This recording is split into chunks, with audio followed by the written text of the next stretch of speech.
Bismillahirrahmanirrahim. Assalamualaikum warahmatullahi wabarakatuh. Alhamdulillahi rabbil alamin. Wassalatu wassalamu ala ashrafil anbiya'i wal mursalin. Wa ala alihi wa ashabihi wa man tabi'ahum bi ihsanin ila yaumiddin. Asyhadu an la ilaha illallah wahdahu la syarikalah wa asyhadu anna Muhammadan abduhu wa nabiyuhu wa rasuluh la nabiyya wa la rasula ba'dah. Allahumma ashrah sudurana wa tazawwas an sayyiatina wa hab lana fahmal anbiya'i wal mursalin wa hab lana fahmas salafus salih. Allahumma anfa'na bima 'allamtana wa 'allimna ma yanfa'una wa zidna ilman wa na'udzu billahi min ahwali ahli nar. Allahumma la sahla illa ma ja'altahu sahla wa anta taz'alul hazna idza syi'ta sahla. Rabbi shrah li sadri wa yassir li amri wahlul 'uqdatam min lisani yafqahu qawli. Rabbi zidni ilma. Amma ba'd, Bapak Ibu jamaah sekalian yang semoga dirahmati Allah, semoga dimuliakan oleh Allah dan semoga diridhai oleh Allah Subhanahu wa taala.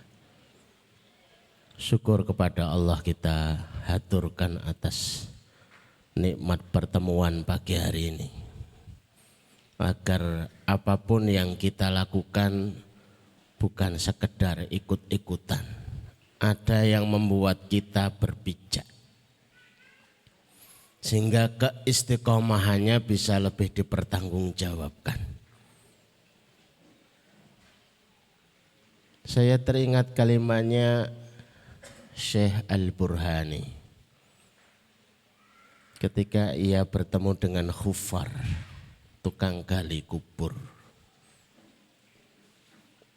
Ada satu makam yang ketika satu jenazah itu ditaruh di dalam lahat. Sibuk ia menempatkan jenazah itu. Begitu bangkit dari lahat, dia kebingungan karena sekitarnya itu berubah.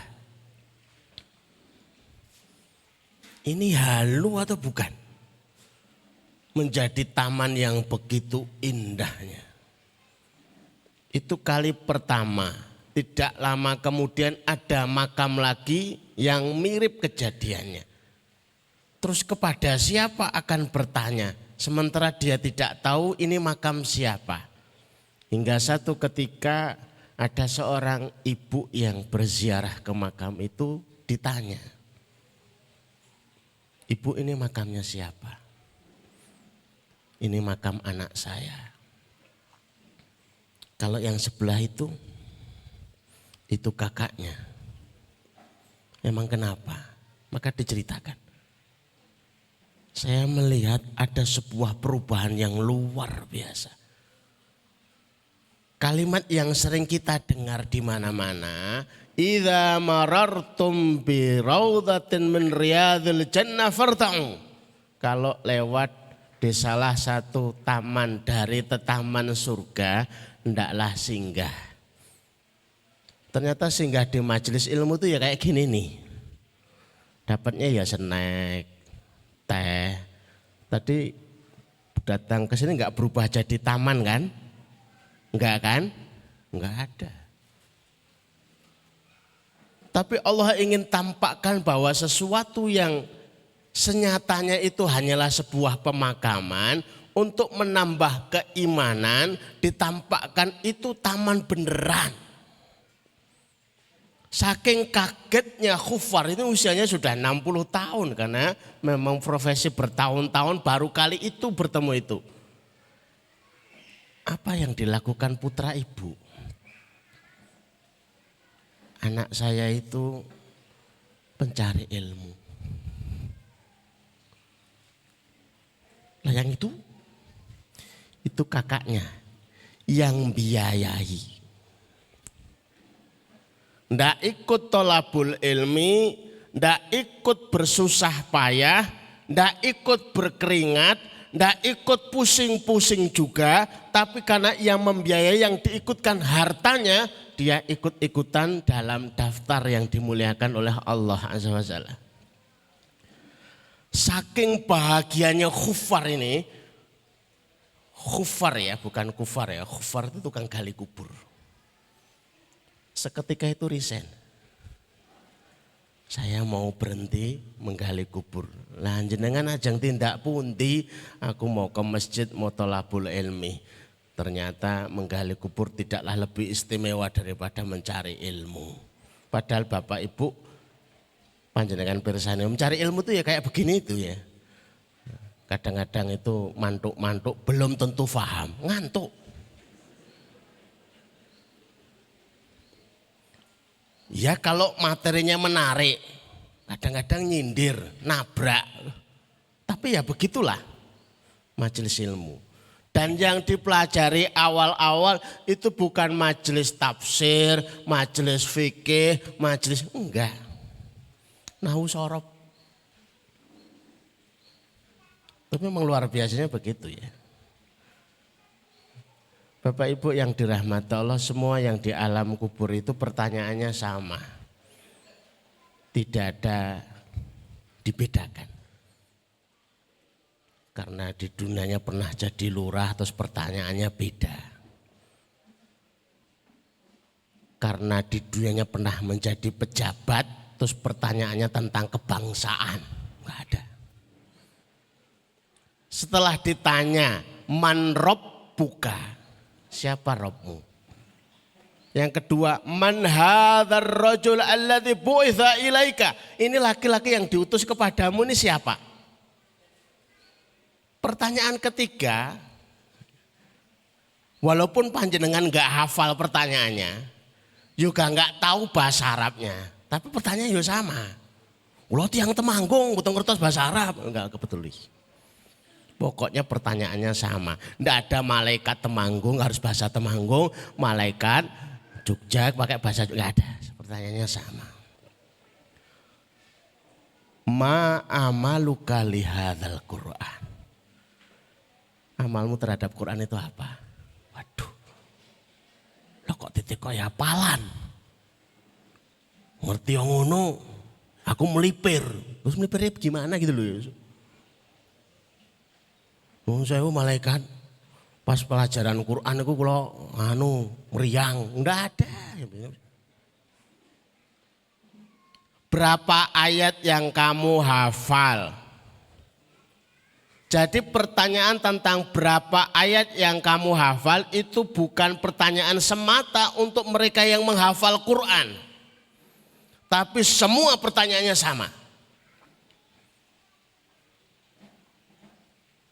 Nah, kalau pertanyaannya sama, kenapa kita kemudian tidak pinter-pinter menyelamatkan?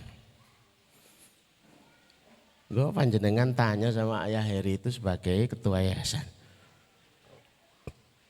Kalau ditanya panjenengan itu beli duren satu, terus dibagi, ini gue seneng napa mboten? Ya senang, tapi kadang-kadang itu cukup, kadang-kadang tidak. Tapi lebih cerdas kalau kita beli pohon duren. Tadi diceritakan sebulannya satu anak itu 700. Tapi kalau cerdas pertanyaannya, ayah, kalau sampai hafal berapa? Ya kayaknya 15 juta sampai 20 juta. Tenan niku, enggak ada tambahan lain. Ya sudah cukup 20 juta. Terus dikembalikan kepada pertanyaan itu kepada panjenengan. Panjenengan milih mana? Menghafal Quran apa bayar 20 juta? Bapak Ibu, ini pertanyaan beneran loh ya. Panjenengan disuruh milih menghafal Quran atau bayar 20 juta. Lah wong damel SIM mawon niku yang bayar pengene. Jenengan milih menghafal Quran atau bayar 20 juta? Nek saya milih langsung bayar mawon. Wong nyatane ngafal niku nggih mboten apal-apal. Apa malah sing yuswa 50 tahun, aduh, sekawan dosa tahun berat. Para bapak-bapak itu lebih cepat hilang hafalannya. Silakan buktikan ikut kuantum kita. Tapi jangan bawa HP. Karena begitu ditelepon sama istri di rumah itu rontok hafalannya. Begitu menghafal juz 30 terus ditelepon ibu, Pak, pulsa listriknya entek. Rontok gitu loh. Lawang bapak-bapak profesor sekalipun kalau ditagih-tagihan itu mendadak bodoh. Goblok tuh, tagihan. Susah. Saya milih ya sudah tak beli saja 20 juta sudah beres. Ditanya malaikat, kula pun mencoba menghafal. Bulan pertama hafalan kula kulhu. Bulan kedua nggih kulhu. Bulan ketiga nggih kulhu. Tapi kan saya penghafal Quran. Lah madhabe panjenengan apa? Menghafal untuk tidak menghafal. Loh, menghafal untuk tidak hafal. Tapi kula pun tumbas niku beres. Oh, ternyata begitu luar biasanya. Bapak Ibu yang dirahmati Allah, tema pagi hari ini adalah menuju hidup barokah. Karena kita ingin melibatkan semua pemberian Allah pada kita. Usia yang barokah, keluarga yang barokah, harta pun ikut-ikutan barokah. Kalau itu semua dilibatkan dalam rangka untuk mengibadahi Allah. Usianya untuk mengingat Allah. Pengen banget itu bisa one day 5 juz. Tapi kalau mulai buka Quran 15 menit ngantuk. Ditutup sehat. Dibuka lagi ngantuk lagi. Oh, ini memang penyakit ini. Bapak Ibu nggih ngalami ngoten niku. Pengennya one day one juz. Itu cuma 10 lembar. Tapi kejadian yang sering terjadi dapat 6 lembar ditutup terus dihitung sisanya. Ya mesti 4 lah. Matematika tingkat dasar. Terus malih dapat 7 lembar. Sisanya nggih dihitung malih. Jane iki napa to? Ya siapa tahu ada keajaiban lengket ngono. Kalau gitu ya pakainya yang mushaf HP digital itu. Itu asal gesernya agak salah sedikit itu langsung khatam. Khatam. Mau kembali lagi susah, ya pun lah derek khatam mawon lah. Wong saya juga ikut-ikutan. Ramadan itu ya ikut-ikutan one khatam, tapi pakai HP. Nah masalahnya saya kadang-kadang dapat mimpinya itu tilawah. Ini sebuah bahagia tersendiri. Bapak-bapak pun atus angsal ya, mimpinya itu baca Quran. Bangun tidur centang khatam. Loh kok tidur kok khatam? Lah kan mimpinya tilawah gitu ya. Masya Allah. Kita juga ingin harta kita walaupun nggak ngerti jumlahnya. 1000 itu sudah dului masuk surga. Bilal bin Rabah niku kelasnya pun budak. Secara status itu biasa. Hanya amalannya setiap wudhu sholat 2 rakaat, setiap wudhu sholat 2 rakaat. Rasulullah paring kabar, kok aku mendengar suara sandal Bilal di surga. Apa mboten dredeg gitu loh.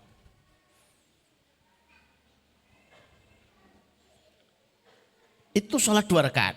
Lah kalau panjenengan itu 1000, 2000, 5000, 10.000 itu dimasukkan ke dalam kotak. Tak titipkan biar masuk ke dalam surga. ternyata begitu dimasukkan ke dalam kubur tidak masuk dalam daftar penghuni surga. Bisa protes loh Bapak.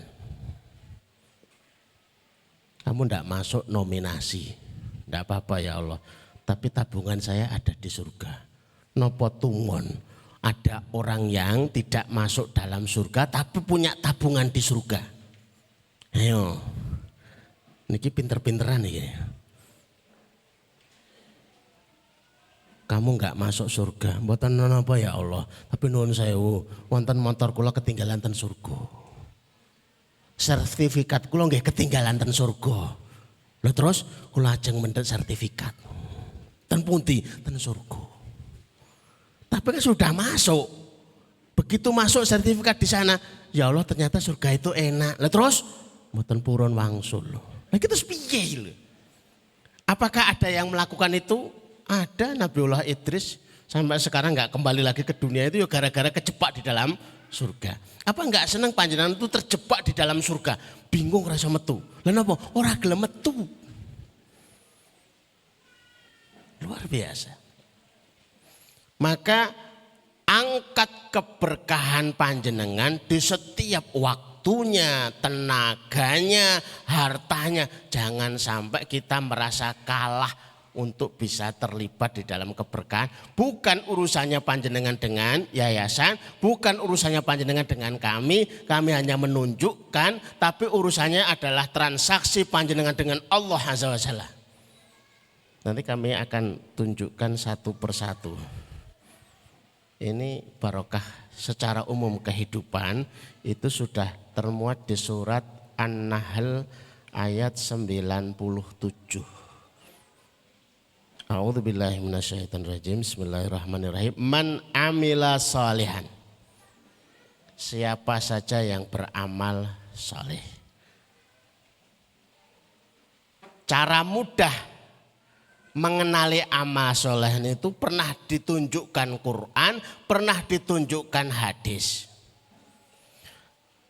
Min dzakarin au untha, terserah dia itu bapak-bapak atau ibu-ibu, terserah dia itu pemuda ataupun pemudi. Wa huwa mu'minun, statusnya terregistrasi sebagai orang beriman. Jadi kalau dipanggil ya ayyuhalladzina amanu hadir. Ya ayyuhalladzina amanu hadir. Karena sudah terregistrasi menjadi orang beriman. Falanuhyiyannahu hayatan thayyibah. Pasti kami hidupkan dalam kehidupan yang baik. Itu kalau panjenengan lihat di dalam tafsirnya, Imam Asy-Sya'bi itu menjelaskan fit dunya wal barzah wal akhirah. Kehidupan baik itu di dunia, di barzah sampai di akhirat. Tidak perlu menunggu nanti di barzahnya bagaimana. Tidak perlu menunggu di akhiratnya bagaimana, karena di dunianya sudah kelihatan. Siapa-siapa yang hidupnya itu baik, ya akhiratnya insya Allah itu baik. Wong ada yang disegerakan nikmat dunia itu.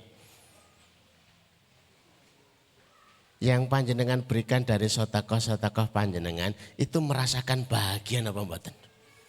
Saya itu pernah ditanya banyak jamaah, Ustaz bagaimana caranya bahagia? Jawabnya kok susah ya. Tapi paling sederhana, bahagiakan orang lain. Maka kebahagiaan mereka itu akan di copy paste ke dalam hati panjenengan. Panjenengan membahagiakan 10 orang, maka kebahagiaan ke-10 orang ini akan di copy pastekan ke dalam hati panjenengan. Jadi kalau ditanya di tempat ini yang paling bahagia itu siapa? Ya panjenengan. Aku ki ora ngerti. Ngerti-ngerti kok pengen guyang-guyu ki jane apa toh? Ternyata ada yang bahagia. Alhamdulillah. Kok tiba-tiba bahagia? Alhamdulillah, alhamdulillah. Senang. Lah kok saya kok sehat? Karena atas donasi-donasi panjenengan ada sekian anak-anak yang sehat, maka kesehatan mereka akan di-copy pastekan ke dalam kehidupan panjenengan. Masya Allah. walanajziyanahum ajrahum bi ahsani ma kanu ya'malun. Tapi nuwun sewu, sekalipun di dunia itu dibalas, balasan dunia itu hanya seberapa saja. Maksimalnya ada di akhirat. Mboten usah nekat. Saya pengen dibalas semuanya di dunia, repot. Coba rakaatail fajri, 2 rakaat fajar, 2 rakaat sebelum sholat subuh. Yang dilakukan itu Allah pahala apa kelak di akhirat? Khairum minad dunya wa ma fiha, itu lebih baik daripada dunia dan seisinya. Mboten sah pengen dibalas di dunia. Alamat semua akan ngontrak itu nanti. Ayo, ya Allah balaslah 2 rakaat salat sebelum subuh saya dengan dunia seisinya. Nah terus kita pindah kemana? Wong niku mau dereng lunas. Ayo, nyari ke Venus, Merkurius, Pluto, repot. Ya alhamdulillah, kok dibalasi dengan kesehatan, dibalas dengan rezeki yang lebih mudah. Mudah banget sih belum, lebih mudah. Ya tapi ya hanya 10 kali lipat tidak ada masalah. Masya Allah. Monggo Bapak Ibu silahkan dilihat biar kita itu seneng melakukan sesuatu. Panjenengan kok ngasih makan kucing, amal soleh, taunya dari mana? Ini. Kok ngasih makan ikan, itu amal soleh, taunya dari mana? Ini. Nah gitu ya. Jadi apa yang kita lakukan ada dasarnya semuanya. Taat itu hebat. Karena kalau panjenengan belum dipuaskan dirinya dengan ketaatan, panjenengan pasti akan mencari ketaatan dalam kemaksiatan, mencari kepuasan dalam kemaksiatan. Mereka yang tidak puas meminta kepada Allah akan mencari kepuasan meminta kepada selain Allah. Maka puaskan minta kepada Allah. Polke sekalian. Minta terus. Dereng lunas utang minta. Rezeki kurang minta.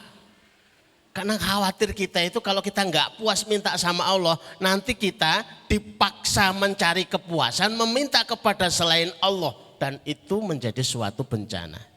Ini kalimat dari Ibnu Qayyim al-Jauziyyah. Nih. Qad aflaha man hudiya ilal Islam. Wa kana aishuhu kafafan wa qana'a bihi. Ini tafsirnya dalam Ibnu Katsir. Sungguh benar-benar sukses, sungguh benar-benar bahagia siapa-siapa yang dipilihkan kepada Islam. Alhamdulillah, begitu lahir dari keluarga muslim. Alhamdulillah, begitu pindahan yang didengar itu suara di masjid di samping rumahnya. Wa aishuhu kafafan. Hidupnya itu kok serba kecukupan. Wonten. Itu secara zahir, lah batinnya wa qana'a bihi, dibuat hatinya itu qanaah, puas. Itu sebuah kenikmatan yang luar biasa. Taat itu hebat. Karena kalau kita tidak menikmati ketaatan, nanti akan dipaksa menikmati kemaksiatan. Waliyatubillah min dzalik.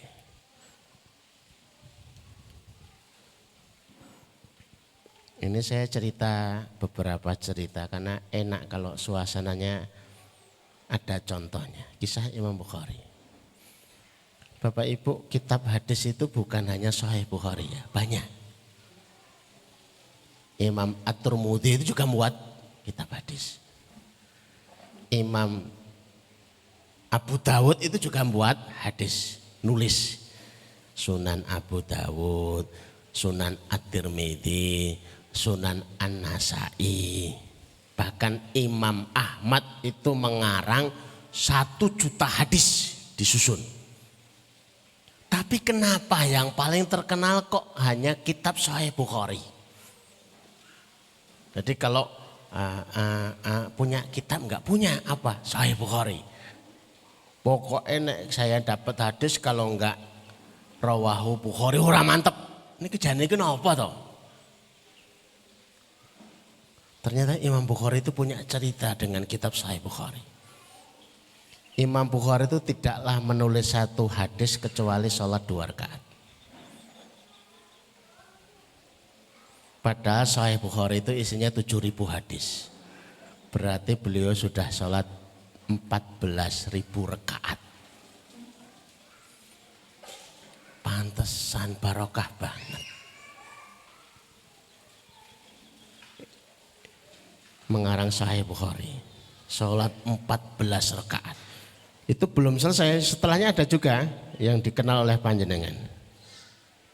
Imam Nawawi, pengarang Arba'in. Hadis Arba'in itu tidak hanya satu, banyak. Arba'innya Imam Az-Zahabi, Arba'innya banyak. Tapi kalau disebut hadis Arba'in, Imam Nawawi langsung begitu. Kenapa toh? Imam Nawawi itu tidak menulis satu hadis kecuali sholat 2 rakaat. Ini agar menjadi habit, kebiasaan, menjadi SOP, yuk bareng-bareng. Coba kalau panjenengan tidak mengisi kotak infaknya kecuali dengan sholat 2 rakaat. Ini kan nambah nendang. Bismillahirrahmanirrahim. Lotak. Tapi sholat 2 rakaat. Mau keluar rumah, Bismillahirrahmanirrahim, la haula wa la quwata illa billah. Salat 2 rakaat. Hanya salat 2 rakaat. Coba panjenengan yang ngasto tiap hari. Jenengan ngastonya apa Pak? Saya itu tiap hari nyembelih ayam. Kayaknya sepele, tapi tidak menyembelih ayam kecuali sholat 2 rakaat. Luar biasa itu. Ini aku mesti ngantri, lo suwine ramo. Tapi barokahnya itu loh ya. Barokahnya. Itu kebiasaan kami dulu. Kami dulu itu kalau mau khutbah itu sholat 2 rakaat. Khutbah 2 rakaat. Khutbah 2 rakaat. Sholat hajat. Monggo Bapak Ibu. Kalau dulu kami sampaikan di sini itu tentang wasta'inu bis-sabri wassalah. Jadikan sabar, sholat itu sebagai SOP untuk meminta kepada Allah. Padahal seringnya kita kalau dapat informasi apa saja itu langsung cepet-cepet nyari HP. Rumah dijual, murah banget, harga jomplang. Tidak hanya miring, jomplang. Itu langsung kita menghubungi. Padahal jangan memutuskan apapun sampai panjenengan sholat dulu. Jangan suka kita itu sholatnya kalau pas bingung saja. Sholat. Pulang ke rumah, Pak mau dibatosi tiang. Lenopo, arep nagih. Bentar. Lenopo Pak, tak sholat. Ya Allah niki wonten tagihan. Kula kok bingung jawabe. Lah sholat dulu. Rumah ndak pernah ditawarkan, tahu-tahu mau dibeli. Coba bayangkan, nggak pernah ditawarkan tapi mau dibeli. Lah gimana? Sholat dulu. Biar kita terbiasa. Salah satu pengarang hadis Arba'in.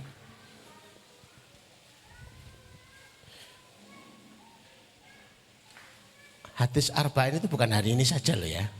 Itu sudah dulu. Berarti umurnya sudah ribuan tahun. Kok bisa ada karya ribuan tahun awet? Lah kalau diingat orang itu pahalanya terus ngalir. Alasan kita hadir di acara seperti ini itu biar diingat sahabat. Diingat sahabat itu syafaat. Maka panjenengan hafalkan teman-teman yang ya Allah, kula niku biasa ikut pengajian donatur rencananipun niku tiap bulan sekali. Lah niku wonten mbah-mbah niku, kula mboten tepang. Tapi kita yang yuswanipun sepuh. Lah napa? Saya sering ikut dan bertemu beliau dalam jamaah pengajian. Lah kok enggak ada di surga ini, kemana dia ya Allah? Lah kesangkut. Nah terus pundi ya Allah? Ya sana toh dilihat dulu. Angkat. Diberikan syafa'atus sholihin. Syafaatnya orang soleh itu ya mudah seperti itu. Enak terus modalnya itu panjenengan. Aku ngaji ke orang mudengan. Ngaji faham mulai lali. Ngaji neh faham mulai neh lali neh. Jadi kan pun ngaji ping pinten alhamdulillah pun setahun tahun. Hasilnya apa? Lali. Ya enggak apa-apa. Akan diingat. Saya itu ada jamaah itu lalinan. Lali kok 10 tahun. Diingat itu syafaat. Kan asik gitu loh ya. Tapi ternyata faktanya untuk diingat itu tidak mudah kok Bapak Ibu. Lawang kita itu makan sate wae iso lali kok. Ngene Bang mboten. Kok dahar sate kok mboten kelingan kali ibu. Anu enak eram terus lali.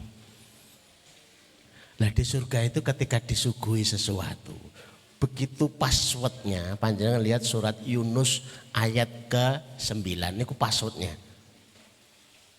Umpama enggak masuk surga enggak apa-apa, tapi passwordnya hafal.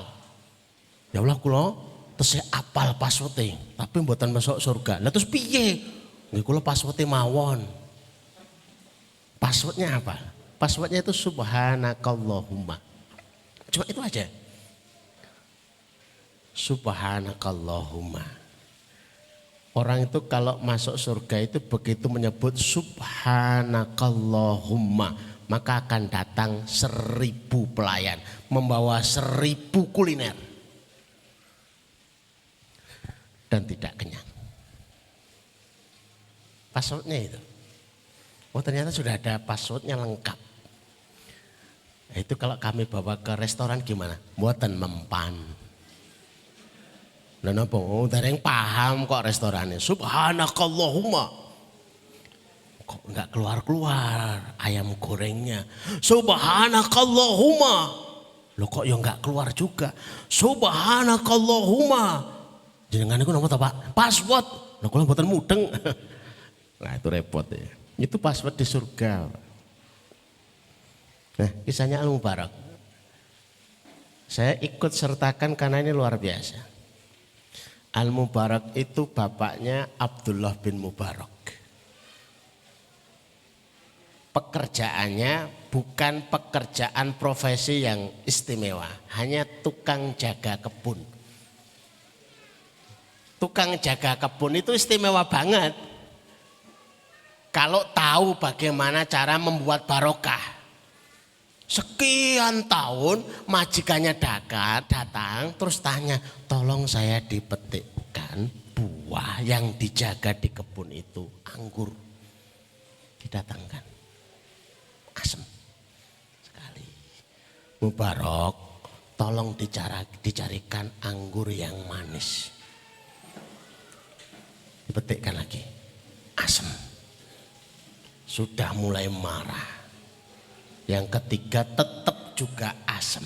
Mubarak, apa kamu itu enggak tahu anggur yang asam sama yang manis? Enggak tahu. Bertahun-tahun kamu itu jaga kebun, apa enggak pernah mencicipi? Enggak pernah. Lah terus ngapain enggak dicicipi? Lah saya tugasnya cuma jaga, enggak nyicipi. Ya Allah, amanahnya luar biasa. Kalau bapak-bapak tahu yang modal seperti ini bibit unggul ini. Seketika majikannya langsung nyampaikan, kamu harus menikahi putri saya. Ya rapopo, lawang ya seneng. Orang kaya punya anak tunggal. Di antara ulama yang kaya raya itu salah satunya adalah Abdullah bin Mubarak. Ya gara-gara itu. Kayak ini masih ada apa betul ya? Ada yang lamar jaga toko mas, monggo mas. Niki toko napa no? Ini tokone mangut. Sudah 1 tahun. Coba dicarikan mangut yang tidak pedes, masih pedes. yang tidak pedes masih aja pedes. Apa kamu nggak tahu yang tidak pedes dan yang pedes? Nggak tahu. Lah kenapa? Saya suruh jaga saja, nggak suruh nyicipi. Itu istimewa. Masih ada satu lagi kok banyak, tidak pernah mencicipi model kayak gitu.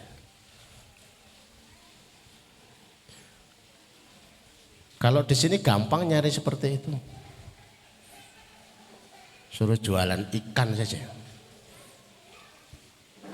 Saya itu enggak pernah nyicipi ikan. Nah, karena orang seneng ikan.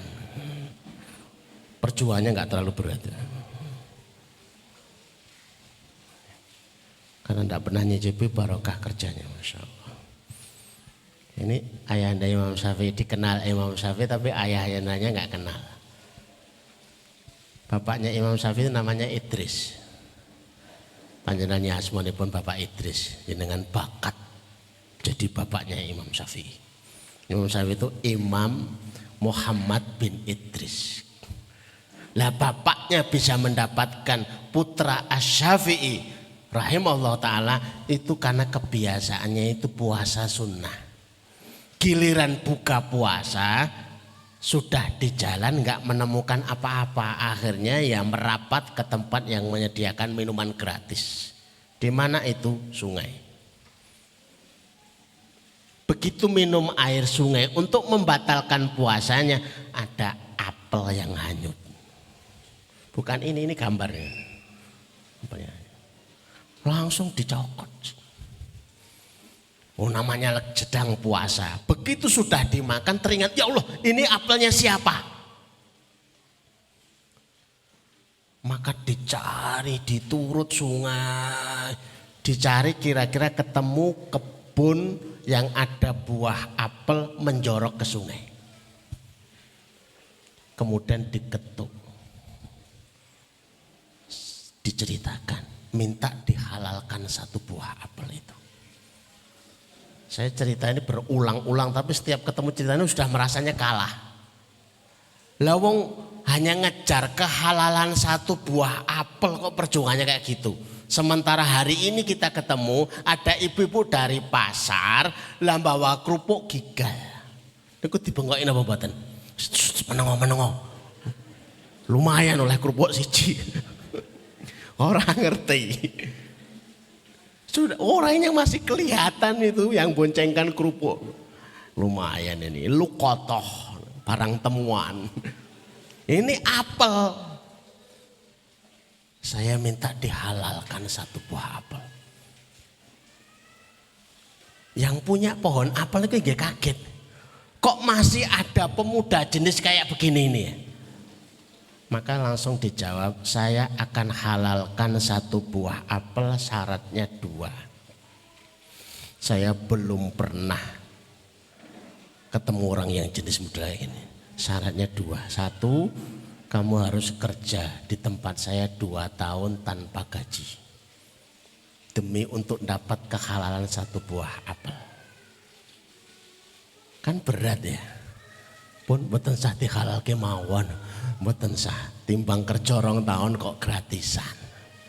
Itu kalau jenis orang hari ini ternyata itu adalah bapaknya Imam Syafi'i, maka saya siap 2 tahun tanpa kerja.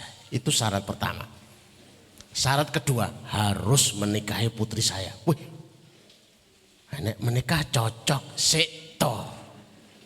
Putri saya 1 buta, 2 bisu, 3 tuli, 4 pincang. Lengkap sudah penderitaan. Lah terus dikapake kuwi. Lah mau dinikahkan dengan yang buta, tuli, bisu, berarti alamat gendong. Ngomongnya karo kae aduh susah. Tetap mau diikhlaskan satu buah apel, dihalalkan satu buah apel. Niku syaratnya niku. Ya, bibit soleh itu kayak begitu kok. Kalau cuma sarjana datang bawa mobil, nggak ada begitu kerennya. Lah pemuda itu jawab, saya terima. Langsung dipanggil penjaga kebun yang lain, langsung diakatkan. Kenapa Kenapa harus cepet-cepet? Lah nek kabur ya alamat engko wis kadung perjanjian. Langsung diakadkan, begitu sudah selesai, Mas dilihat itu istrinya. Salam, assalamualaikum, dijawab waalaikumsalam. Wih, lah kok muni? Katanya bisu. Alah masuk kamu. Wis dadi bojone wis tanggung jawab. Ternyata bisa ngomong. Dilihat lah kok blorok-blorok, motane kok ya ndelok. Wah, kabur lagi. Masuk, itu sudah jadi istrimu. Kemudian diterangkan, anak saya itu bisu karena nggak pernah ngomong yang haram, tuli karena nggak pernah mendengar yang haram, buta karena nggak pernah melihat yang haram, pincang karena nggak pernah digunakan mendatangi tempat-tempat haram. Nek bapaknya kayak begitu, ibunya kayak begitu, lahirnya Al-Imam Syafi'i, wajar. Imam Syafi'i itu di dalam kandungan 2 tahun. Sementara ibunya hafidhatul Quran, hafal Quran. Maka beliau itu masih kecil jadi muridnya Imam Ahmad. Kalau ngaji kitab Al-Muwatta disuruh baca sebelahnya ditutupi. Kenapa? Dilirik hafal. Itu Imam Syafi'i, hebatnya itu. Tapi kalau Syafi'i hari ini saya nggak tahu ya. Dipelototi aja nggak hafal loh. Syafi'i itu dilirik saja hafal. Beliau pernah berkunjung ke pasar, secara tidak sengaja tertampak wanita betisnya tersingkap sebentar. Pasar hari itu loh ya. Nah, pasar hari ini ya ambiar. Nggak cuma betis wa akhwatuha bahasa Indonesia. Pulang itu langsung ngadu kepada Syekh Waqi. 500 hafalannya error. Coba bapak-bapak yang ke pasar, ada yang error gak? Gak ada, Pak. Lah kenapa? Orang tuh hafalan. Yang error mana gitu loh ya. Gak ada yang error, gak ada. Al-Imam Syafi'i cuma lihat betisnya kesingkap sebentar, 500 hafalan error. Dulu tuh kami gak percaya, tapi begitu kuliah di Jakarta, ya, di Universitas milik Saudi Arabia. Nah, itu kalau ujian nggak berani keluar dari kamar. Lah wong daerah perkantoran ada karyawati banyak error gitu. Kelingane Imam Syafi'i nanti error nggak usah, wis meneng wae. Nek lapar meneng wae pokoknya. Yang penting selesai ujian. Habis selesai ujian, nah selesai merdeka.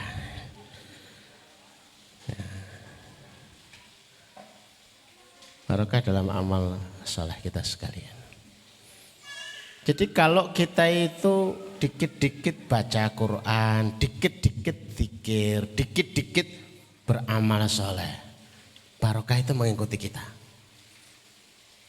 Ana duit 1000 ya tak sedekah, kayak ana duit 5000 ya tak sedekah, kayak ana duit 10.000 ya tak sedekah ke.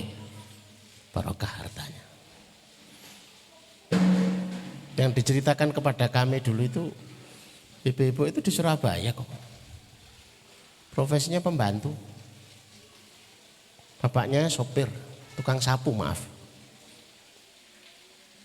Tapi kelima anaknya lulus S1 semua. Karena dipesani bapaknya, berapapun penghasilanmu 10%-nya kamu sedekahkan. Wa fi amwalihim haqqum ma'lum. Itu surat apa itu? Juz 29 Al-Ma'arij. Orang yang anti keluh kesah itu di hartanya ada hartanya yang dialokasikan. Dan itu masih ada keterangannya. Lis-sa'ili wal mahrum, yang diberikan kepada yang minta-minta dan ada yang enggak minta-minta. Memang ada kalanya memang ada yang bawa proposal. Tapi kalau sudah bawa proposal ya harus paham kita. Kalau ada gendong anak kecil bawa apa itu tutup sprit, cek. Dikasih enggak Bapak Ibu? Dikasih enggak Bapak? Itu biasanya anak pinjaman. pakai beras lah pakai botol aku orang modal belas. Kalau kita terbiasa menolak model-modelan seperti ini, hatta yang sudah pakai baju koko, pakai emas, itu yayasan fiktif. Ya kan ditolak kabeh, udah kasih saja udah. Salah ya enggak apa-apa, yang penting yang salah kan dia bukan saya, bukan kita yang memberikan. Ada kalanya juga wal mahrum, orang-orang yang tertahan untuk tidak minta-minta.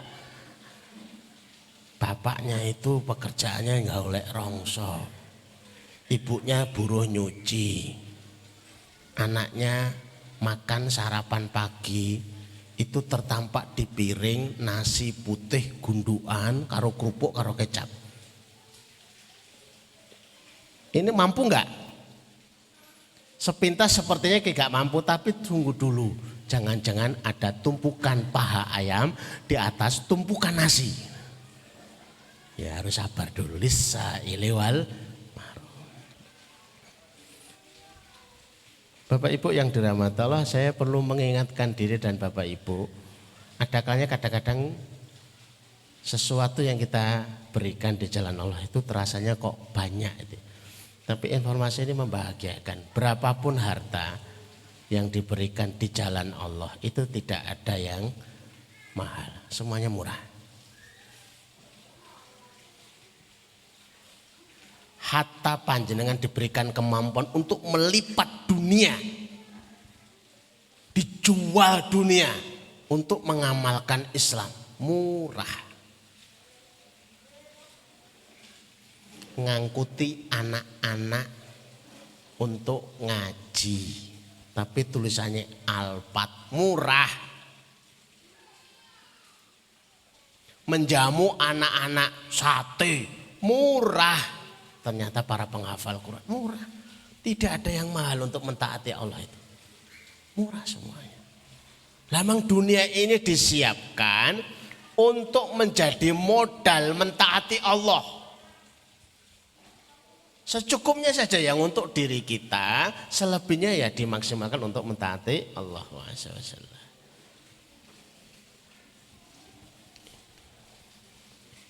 Bahasa Arabnya ini. Siyasatut dunya liddin. Dunia ini untuk menjadi siasat untuk bisa melaksanakan Islam kita. Saya itu senang kalau ke masjid itu yang ada AC-nya, maka AC itu murah. Kalau bisa AC-nya 10, maka AC 10 itu murah. Bayar listriknya itu sebulan 2 juta, itu pun murah. Murah semuanya. Panjenengan kalau lihat salah satu pendahulu kita yang soleh, itu namanya Mansa Musa, itu di Afrika. Perjalanan dari Afrika sampai ke Makkah untuk haji, itu sambil nyebar emas untuk fakir miskin yang disebar 60 ton. Itu kisahnya begitu benar. 60 ton. Utsman bin Affan itu ketika diminta bersedekah lah, itu ngasih emas 15 kilo. Kayak begitu luar biasa. Disuruh angkatlah beban fakir miskin dalam musim paceklik, maka 40 hari ditanggung semuanya. Satu kota Madinah, itu sahabat Utsman. Kok bisa ya begitu? Kalau orang sudah berpikirnya dunia itu adalah untuk melayani, bukan tujuan. Menjadikan dunia itu sebagai umpan untuk mendapatkan tangkapan akhiratnya. Nah ini latihannya kita itu sebenarnya kalau tadi disebut Bapak Ibu berbahagialah karena itu dipaksa untuk latihan. Kalau nggak mau disebut dipaksa ya dijebak lah. Dijebak dalam kebaikan. Nah, dikasih kotak. Kotaknya itu biasa saja. Sudah ada di rumahnya masing-masing kan? Yang belum ada silahkan. Silahkan dibuktikan. Itu untuk hanya membuktikan satu hadis toh. Belum 2 hadis, 1 hadis saja. Kotak yang dibagikan kepada panjenengan di rumah panjenengan itu hanya untuk membuktikan 1 hadis. Terbukti apa enggak? Mayusbihul ibad, tidak berlalu waktu subuh, tidak berlalu waktu pagi, kecuali Allah mengirim 2 malaikat. Gimana? Yang 1 malaikat itu mendoakan atimun fikan halafan. Ya Allah, yang infak berikan ganti. Panjenenganlah yang menjadi saksi dan pembukti. Masalahnya kalau kita itu berdoa sendiri, itu ada kendalanya minimal 2. Doanya tertolak. Doa yang tertolak itu sebab karena makanan yang tidak halal. Kira-kira menurut panjenengan Bapak Ibu, kalau yang mendoakan kita malaikat, ada enggak makanan malaikat itu yang tidak halal? Lawang makan wae ndak. Malaikat itu enggak makan. Kok tiba-tiba ada yang memberikan kesaksian, tadi saya ketemu malaikat. Di mana? Neng tuku mie ayam. Itu bukan malaikat, itu Pak Malaikat. Atau Pak Baka. Malaikat itu enggak makan. Maka otomatis doanya sangat mustajab. Doa itu tertunda dan tertolak gara-gara perbuatan maksiat. Kira-kira maksiat enggak malaikat itu? Enggak pernah maksiat. Aku mau ketemu malaikat.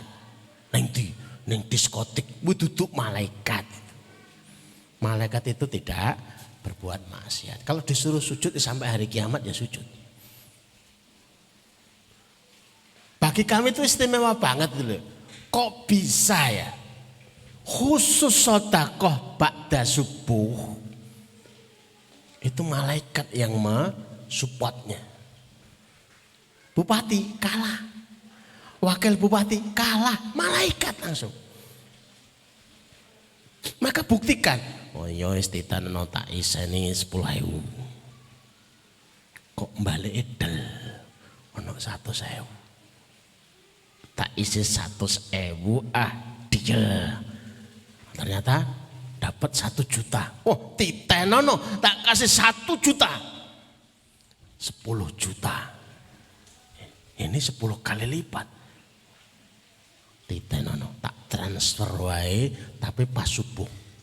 Hayya 'alas shalah transfer. As-shalatu khairum minan naum transfer. 10 juta, 10 juta, 10 juta. Titenono balik kok 100 juta. Oh, ternyata ilmu ini ngono tok. Enggak perlu neko-neko. Kowe kudu melu seminar apa ora kowe ngono iki? Hah? Saya itu yang gumun jane iki. Ilmu niki wis jelas. Apakah ilmu dari Rasulullah, hadis Rasulullah itu lebih hebat daripada seminar? Aku yang gumun. Nek ngono aku mending sedekah pagi mbok 40 juta ditenono. Nek perlu sak sisan biyen. Yo. Lah wong orang yang judi itu berani toh-tohan. Nek arep bangkrut toh sisan. Orang sedekah pagi kan bisa pakai itu. Bapak Ibu buktikan. Kalau sudah betul-betul terbukti gaspol. Ada lahannya, ada kesempatannya, ada pembuktiannya. Maka lakukan. Sungguh kami sangat ingin Bapak Ibu itu disejahterakan betul oleh Allah. Bertumpu pada sebuah hadis Rasulullah. Bertumpu pada sebuah ayat. Bertumpu kepada sebuah kalimat-kalimat orang-orang soleh. Sudah diikuti itu saja. Wong kita itu sudah pernah membuktikan dalam sebuah edukasi sederhana. Orang yang baru menikah 1 bulan usia pernikahan. Mulai belajar ngisi kotak. Bulan pertama 1.000. Dibuka itu 30.000. Menurut Bapak Ibu orang yang menikah bulan pertama sedekahnya 30.000. Itu cukup enggak? Yang pernah menikah dulu loh. Bukan menikah sekarang, dulu. Waktu dulu. Cukup napa mboten Bapak Ibu? Kalau bingung tak jawab sendiri loh ya. Survei membuktikan status pernikahan bulan pertama adalah pernikahan bersubsidi. Sangat-sangat cukup. Subsidi orang tua, subsidi mertua, cukup. Lah wong makanya masih ikut mertua. Tapi 12 bulan kemudian dia terus bulan kedua 2.000, bulan ketiga 3.000, bulan ke-12 tiap subuh 12.000. Harusnya begitu. Adwamuha wa inqalla, yang paling diistiqomahkan, yang paling dirutinkan walaupun awalnya dari yang sedikit cuma sekedar 1.000, tapi terus.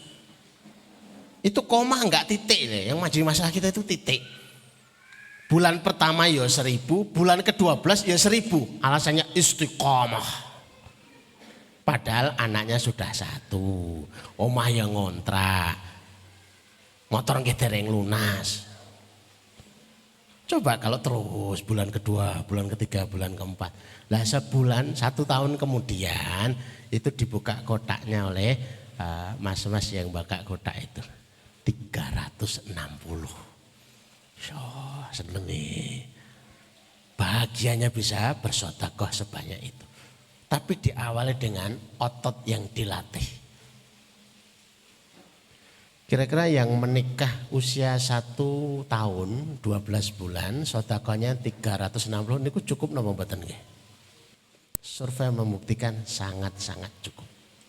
10 tahun kemudian berarti 1.000 kali 12 kali 10. Cara ngitungnya begitu.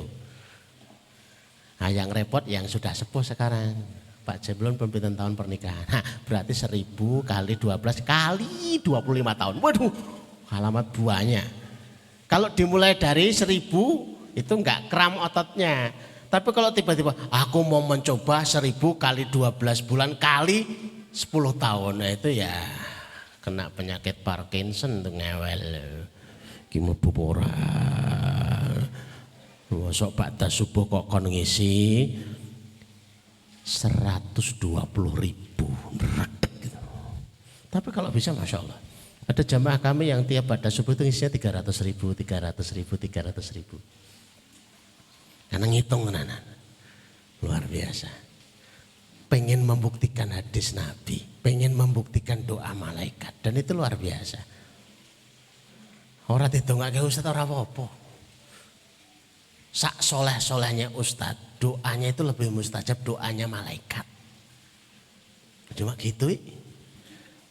Maka Bapak Ibu kalau sudah dirasakan berhasil ya disebarkan. Saya itu pernah masuk ke warung, Bu, rame napa mboten warungnya. Ya ngeten niki Mas, ngeten niki. Jenengan pengen membuktikan apa mboten? Apa itu? Saya keluarkan kotak set. Jreng. Buktikan isi 5.000. Kalau tidak rame garansi. Garansi ini apa? Ya tak ambil lagi kotaknya. Lah masuk garansinya kotak infak itu apa? Ya tak ambil lagi kotaknya. Ternyata ya Allah Mas rame ternyata. Lah nggih. Nah nek ngoten iki ditambahin pun 5.000. Wong jenengan ditulungi Allah untuk membuat rame dagangan kok cuma bayar 5.000 murah men. Lo tambah kadang nggih. Rame masyaallah. Jualannya cuma apa itu es degan, tapi ruamanya luar biasa. Bisa beli mobil, bisa beli rumah. Es degan. Kalau bertumpu pada perintah Allah, bertumpu pada hadis Rasul itu luar biasa barokahnya. Nah, termasuk waktu yang dipilih. Pada subuh itu waktu yang dipilih. Belum kemana-mana ya Masya Allah. Sudah Alhamdulillah, saya mau ceramah sebanyak apapun kalau sudah keluar Alhamdulillah itu selesai Pak.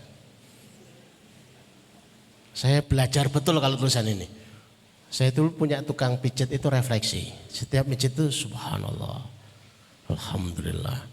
Pijatan yang paling sakit itu kalau dia mulai baca Allahu Akbar itu luar ya Allah. Tapi ketika dia bilang Alhamdulillah rampung, wes langsung tak tarik kakinya wes. Loh belum selesai loh. Ustaz, sudah alhamdulillah selesai. Maka sehebat apapun tausiah, kalau sudah keluar alhamdulillah rampung. Tapi belum keluar makan siang, selesai. Saya belum dapat snack, selesai. Sudah alhamdulillah. Mudah-mudahan perjalanan panjenengan diberkahi oleh Allah SWT. Usaha untuk mengisi kotaknya juga diberkahi oleh Allah. Dipenuhi menjadi ilmu, ditularkan. Tidak harus satu rumah itu satu kotak, itu enggak harus. 5 kotak juga enggak apa. Kotak suami, kotak istri, kotak anak, biar rame. Kami dulu pernah membuktikan ada satu Ustaz, saya itu pengen beli mobil Ustaz. Oke, mobilnya apa? Lah itu yang rame. Lah apa? Istri saya pengen Karimun. Lah terus anak saya pengen Avanza. Lah terus lah saya pengen yang Innova. Lah terus akhirnya kita enggak beli-beli. Lah kenapa? Lah rame terus. Udah sepakati. Pokoknya tiap habis subuh semuanya ngisi. Plek. Doanya ya Allah berikan mobil terbaik, mobil terbaik, mobil terbaik. Ibu yang ngisi, bapak yang ngisi, anak yang ngisi. Amin. Dahsyat. Hanya butuh 1 bulan. Panjenengan tertantang ingin membuktikan, silahkan. Kalau mobil-mobilan tidak harus 1 bulan, 1 hari dapat insya Allah. Tapi kalau mobil beneran lah itu kadang Masya Allah. Saya itu suka kalau ada satu ilmu dibuktikan. Terus kemudian cerita, alhamdulillah saya bisa beli mobil, alhamdulillah saya bisa beli rumah, alhamdulillah saya bisa beli tanah. Itu seneng tuh rasanya itu. Ya kayak begitu itu. Aku kok seneng tuh dadi wong Islam. Lha napa? Enak. Butuh apa-apa karek njaluk. Lah niku enak ternyata dadi orang Islam. Enak jadi orang biasa ngaji, kita kok ngojah ngaji. Tapi kok ya rezekine kok ya lancar. Itu yang kita sukai begitu. Mudah-mudahan bermanfaat. Mudah-mudahan mendatangkan barokah dari Allah. Barakallah fi ahlikum wa malikum. Mudah-mudahan semua urusan-urusan panjenengan diselesaikan oleh Allah SWT. Dan mudah-mudahan kita dikayakan dengan anugerah dari Allah Azza wa Jalla. Nafa'ana Allah bima ta'alamna fi hadzal nahar warzuqna fahman wa amalan bima nata'allam. Subhanakallahumma rabbana wa bihamdika asyhadu an la ilaha illa anta astaghfiruka wa atubu ilaik. Assalamualaikum warahmatullahi wabarakatuh.